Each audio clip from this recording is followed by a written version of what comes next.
Welcome back to the Republican presidential debate live from Milwaukee. Let's get back to the questions, and we want to touch on, obviously, one of the biggest of this issue in this year, taxes.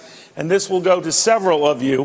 One of the biggest economic concerns, of course, in the country are taxes. Facebook data certainly backs that up. Once again, the green on this map that we're going to see here shows how the conversation around taxes is resonating across the nation, especially here in Wisconsin. First off, Dr. Carson, to you. You say you are in favor of a tax system, I guess akin to tithing, sir, with a flat tax rate of up to 15%, because you said, if everybody pays this, I think God is a pretty fair guy, so tithing is a pretty fair process. But Donald Trump says that is not fair, that wealthier taxpayers should pay a higher rate because it's a fair thing to do. So whose plan would God endorse then, Doctor? Yours or Mr. Trump's? Well, you know, when I say tithing, I'm talking about the concept of proportionality. Right. Everybody should pay the same proportion of what they make. You make $10 billion, you pay $1 billion. You make $10, you pay $1. You get the same rights and privileges. I don't see how anything gets a whole lot fairer than that. But you also have to get rid of all the deductions and all the loopholes, because that's the thing that tilts it in one direction or another. And you have to set the rate at an appropriate level. Now, I will say that there are a lot of people who say if you get rid of the deductions, you ruin the American dream because, you know, home mortgage deduction. But the fact of the matter is, people had homes before 1913 when we introduced the federal income tax, and later after that started deductions. And they say there'll be no more charitable giving. We had churches before that and charitable organizations before that. The fact of the matter is, I believe if you put more money in people's pockets, that they will actually be more generous rather than less generous. And it's the money that they earn. And the other thing is, I do care about the poor people. And in the system that we're putting together, there will be a rebate for people at the poverty level. But I also want to emphasize the fact that as we get the economy moving, and I hope I get a question about how do we get the economy moving, there will be a lot more opportunities for poor people not to be poor people. Because this is America. This is the land of dreams. And our policies should be aimed at allowing people to realize that dream. Thank you very much. Senator Paul, you said you want to blow up the tax code and start over with an across-the-board 14.5% fair and flat tax. You happily offer that it is not revenue neutral, and that's the idea. You want to choke off the amount of money coming into Washington. But don't you risk, sir, creating a near-term budget crisis, just as your presidency would be beginning? Well, it's a great question, Neil, and thanks for including me in the tax debate. I think what's important about the tax debate is that we have to ask the question, where is money best spent? In the private sector and the government sector. I want a government really, really small. So small you can barely see it. So I want lower taxes and much more money in the private sector. My tax plan, however, is the only tax plan among any of the candidates on the stage that is part of a balanced budget plan. I put forward 3 plans that actually balance the budget over a 5-year period. Each of these plans have details on exactly where we'd cut. The question came up earlier, where would you cut? Nobody likes to say where they would cut. I've put pencil to paper and done 3 budgets that actually balance. I'm also in favor of a plan called the penny plan, where we'd just cut 1% across the board, and that budget actually balances in less than 5 years. So I think what's extraordinary about my tax plan is it is in the context of balancing the budget. What's also extraordinary about my tax plan is it gets rid of the payroll tax. Democrats demagogue this issue to death, and when they do, they say, oh, a millionaire would get a bigger tax cut than someone making $10,000. That's proportionality, as Ben's trying to explain to folks. But the thing is if we get rid of the payroll tax, everybody's going to get a tax cut. And this is something that I think the public at large will support and could win an election. There are no deductions under your plan? Ours is 14.5% for corporations, 14.5% for individuals, no payroll tax for the employee, the business tax pays for Social Security, and there would be 2 remaining deductions, home mortgage and charity. Thank you, Senator. Thank you. Senator Cruz, there isn't anyone in this audience or watching at home tonight who would not like to pay less in taxes. Most people just want a fair shake, and they don't want their money to be wasted. But explain how your plan works. How can you cut taxes as much as you propose without running up debt and deficits? Well, sure, and you put your finger on what the problem is. The current system isn't fair. Washington is fundamentally corrupt. There are more words in the IRS code than there are in the Bible. And not a one of them is as good. Every one of them reflects a carve-out or a subsidy, and it's all about empowering the Washington cartel. My simple flat tax says that for a family of 4, for the first $36,000 you earn, you pay no taxes whatsoever. No income taxes, no payroll taxes, no nothing. Above that, every American pays 10% across the board, a flat, fair tax, which means that no longer do you have hedge fund billionaires paying a lower tax rate than their secretaries. On the business side, I've got a business flat tax of 16%. Again, that applies across the board. Right now, with our corporate income tax, giant corporations with armies of accountants regularly are paying little to no taxes while small businesses are getting hammered. This is fair and across the board. Now, you ask, how do the numbers add up?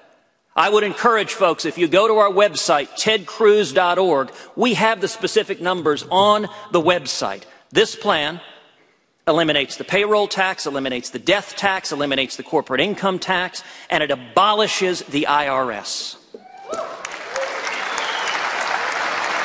And the effect of that is incredible economic growth. It means every income group will see double-digit increases from the very poorest to the very weakest of at least 14%. So if you're a single mom, if you're making $40,000 a year, what that means is an extra about $5,000 in your pocket to provide for your kids, to make ends meet. It has a powerful, powerful effect. And there's one other really powerful feature of my plan, which is that it's border adjustable, which means if you're an exporter, if you're a farmer, if you're a rancher, if you're a manufacturer, you don't pay the business flat tax. Exports are free of that tax, but all imports pay that 16% business flat tax, which means this tax plan would cause jobs to boom, and it would let America compete with China and the world on a level playing field. But you haven't told us how to pay for it. Well, the numbers the Tax Foundation have put out is that the static cost of the plan is $3.6 trillion over 10 years. But the dynamic cost of the plan, which is the cost that factors in growth, is about $768 billion. It is less than $1 trillion. It costs less than virtually every other plan people have put up here, and yet it produces more growth, and it's one of the very few plans that abolishes the IRS. But on top of that, today, we rolled out a spending plan, $500 billion in specific cuts, 5 major agencies that I would eliminate: the IRS, the Department of Commerce, the Department of Energy, the Department of Commerce, and HUD.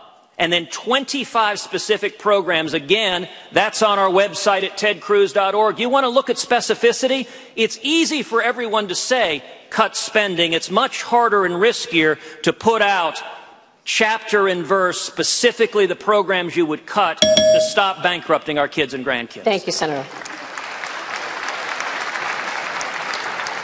Governor Bush, Republican primary voters say tax reform should be a priority for Congress and the administration.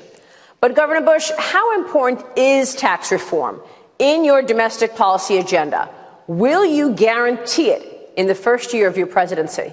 I'm going to fight as hard as I can to make sure that we shift power away from Washington, simplify the tax code to spur economic activity in this country. Of course, it's the highest priority. If we don't do that, we're stuck with the new normal of 2% growth. Hillary Clinton says, basically, we just got to get used to it. 2% growth means declining income for the middle class. It means more than 6 million people are stuck in poverty than the day that Barack Obama was inaugurated. It means more demands on government. Growing the economy is the first job if we're going to be serious about dealing with the deficit and debt. And more importantly, people are really struggling right now. In this economy, the disposable income of the great middle is down $2,300. So yeah, we've created jobs. Gerard, you brought that up early it was a good question. Jobs are being created, but they're lower income jobs than the jobs that were lost. And the net effect of this is we need to jumpstart the economy. I think of Jonathan and Reagan Love, who are supporters of mine. Jonathan has been deployed by the National Guard. He's in Oklahoma. Reagan Love, by the way, pretty great name, I think, is a teacher. If they had this tax cut, what they told me was that $2,300 of money in their pocket, they would go back to South Carolina and start a business. Imagine what it would be like, instead of having more businesses closed than started, we had the exact opposite. We would grow our economy, and the government would get the revenue necessary to make things better. Hillary Clinton's approach to this is more top-down, more regulation, more taxes, more government, and it will destroy our economy.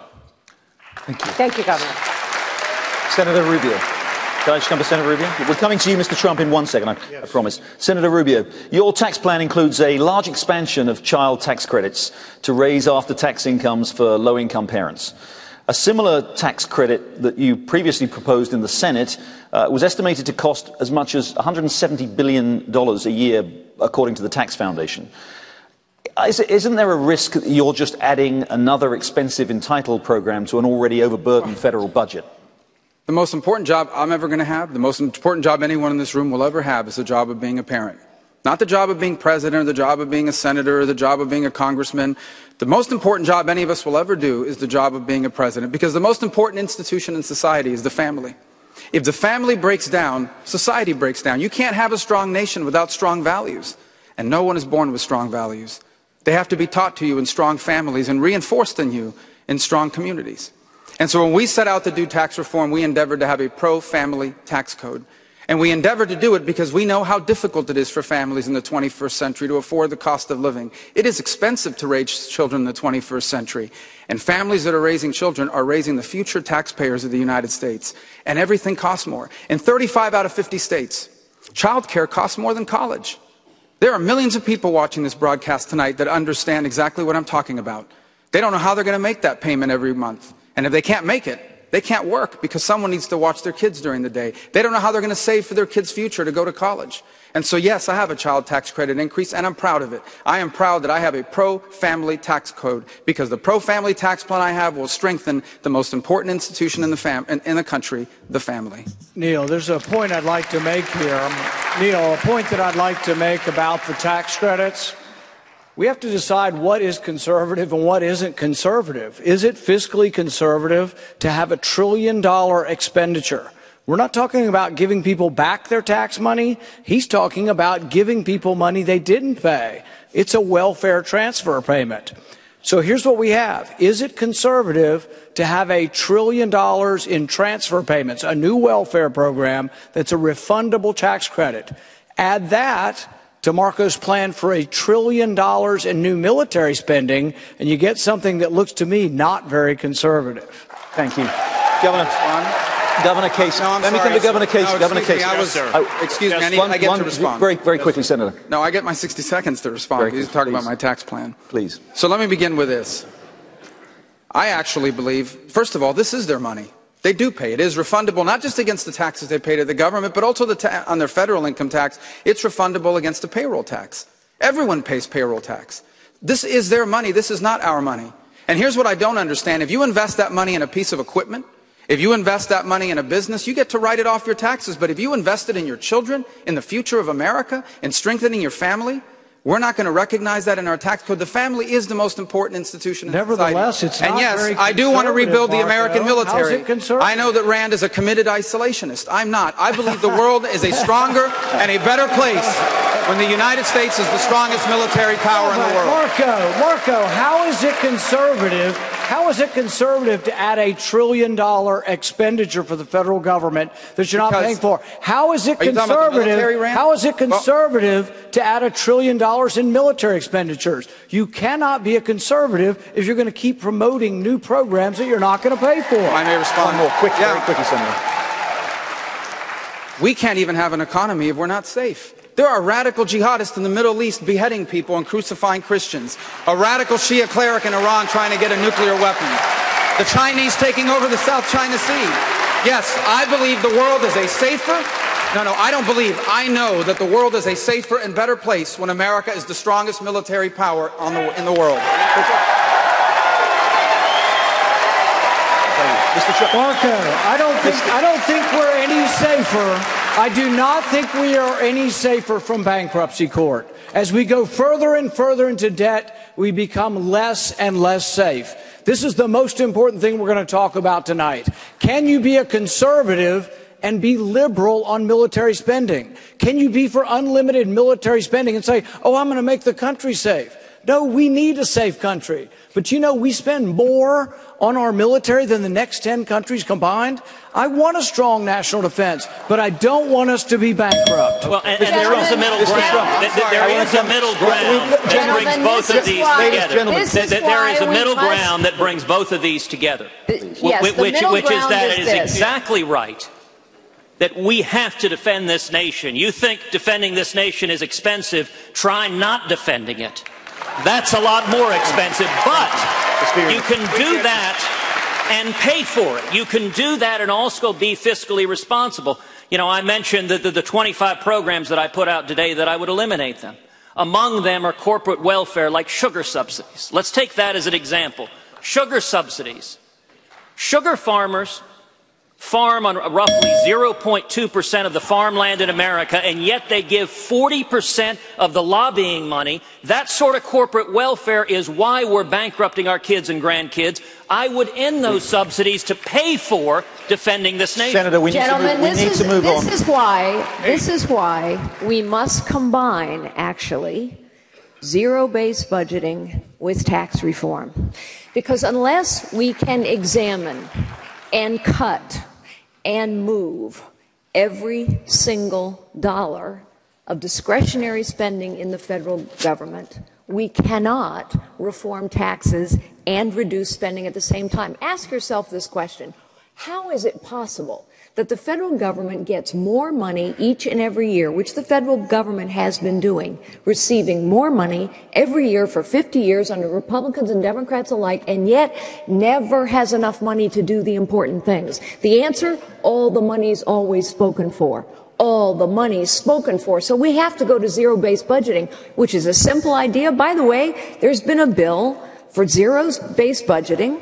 It exists. It can be voted on. Every dollar must be examined. Any dollar can be cut. Any dollar can be moved. We have to go to a 3-page tax code. You lower every rate. You close every loophole. Why? Because the government uses the tax code to decide winners and losers. You have to strip the corruption out of the tax code to pay for it. You have to know where every single dollar is being spent. We need so you can cut where you need to and invest where you need to. The two go hand in hand. We do need to move on. Mr. Trump, the U.S. has just... if I might, very quickly. We have to make our military bigger, better, stronger than ever before so that nobody messes with us, and in the long run, it's going to save us. I agree with Marco. I agree with Ted. We have no choice. And I can say this with certainty. We all have a different tax plan. Some I don't totally agree with. One thing we understand, each one of those tax plans is better than the mess that we have right now. Let's talk about Mr. Trump. No, Governor, I really must move on. I want to move on. Mr. Trump, let's talk about the international economy. The U.S. has recently concluded... Governor, please, we really need to move on. I think you were coming to me until they... Governor, I promise I would come to you. Look, I hate to crash the party, Mr. Baker, but, you know, what's fair? Yes, sir. Mr. Trump, can I ask you about the U.S. has just concluded an international trade agreement with 11 countries in the Pacific. You've said that you'd rather have no deal than sign the one that's on the table. It's a horrible most deal. Economists say that trade has boosted growth, and every single post-war president has supported the expansion of international trade, including the last 3 Republican presidents. Why would you reverse more than 50 years of U.S. trade policy? The TPP is a horrible deal. It is a deal that is going to lead to nothing but trouble. It's a deal that was designed for China to come in, as they always do, through the back door and totally take advantage of everyone. It's 5,600 pages long. so complex that nobody's read it. It's like Obamacare. Nobody ever read it. They passed it. Nobody read it. Had to look at the mess we have right now, and it will be repealed.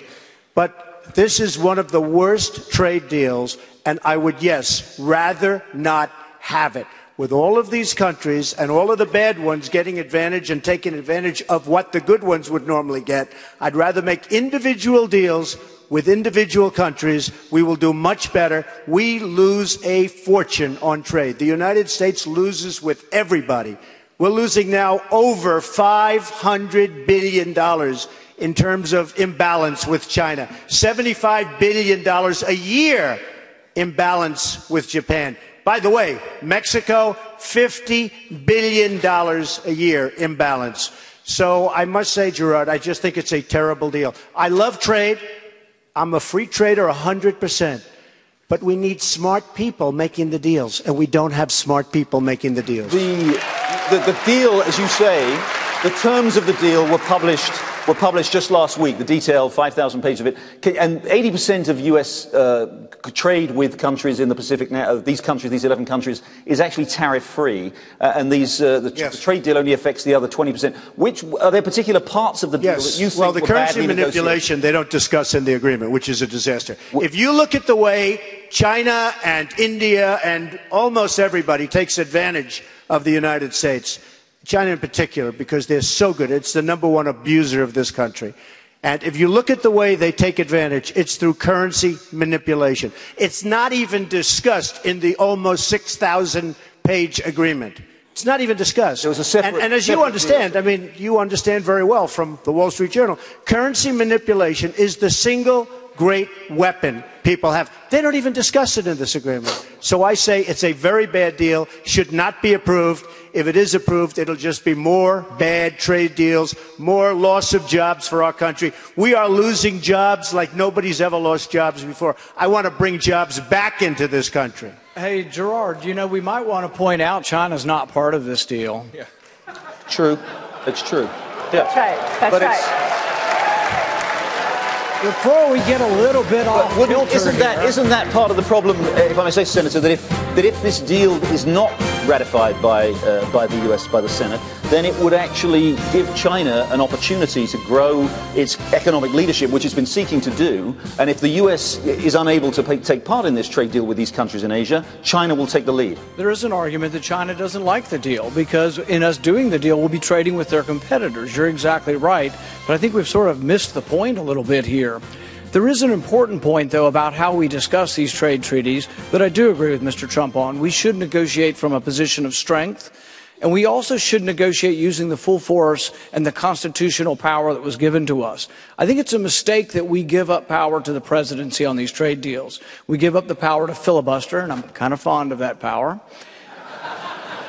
We give up the power to amend. And I think really one of the big problems we have in our country is over the last century, really, so much power has gravitated to the executive branch. Really, Congress is kind of a bystander. We don't write the rules. We don't make the laws. The executive branch does. So even in trade, and I am for trade, I think we should be careful about giving so much power to the presidency. Thank you. Thanks, Senator.